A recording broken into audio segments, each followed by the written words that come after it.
भागवताबद्दल असं म्हटलं जातं की भागवत म्हणजे विद्यावताम भागवते परीक्षा, असं भागवताचं असं लौकिक आहे की जे जे विद्वान आहेत, भागवत ही त्यांची विद्यावानांची परीक्षा आहे.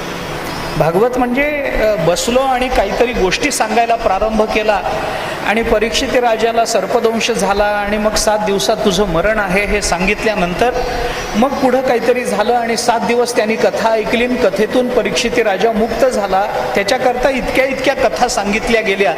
त्या अशा अशा अशा कथा आहेत, एकाला लागून एक कथा आहेत. एवढंच भागवत आहे असं नाही. भागवताची प्रत्येक कथा आपल्याला आपल्या जीवन मूल्याचा एक एक पैलू उलगडून दाखवणारी आहे. भागवत कथा आपल्याला आपलं जीवन कसं जगावं याचं मार्गदर्शन करणारी आहे. भागवत कथा आपलं जीवन संतांना अभिप्रेत असणाऱ्या मानवी जीवनाकडे प्रवृत्त करणारी आहे. ज्ञानोबाराय तुकोबारायांना मानवी जीवन म्हणून जे आवडतं तसं जीवन आपल्याकडून घडावं, ती जीवनमूल्य आपल्याकडून स्वीकारली जावीत आणि त्या जीवनमूल्यांच्या आचरणामध्ये मानवी जीवनाची कृतार्थता व्हावी, याच्याकरता भागवताचं चिंतन आहे.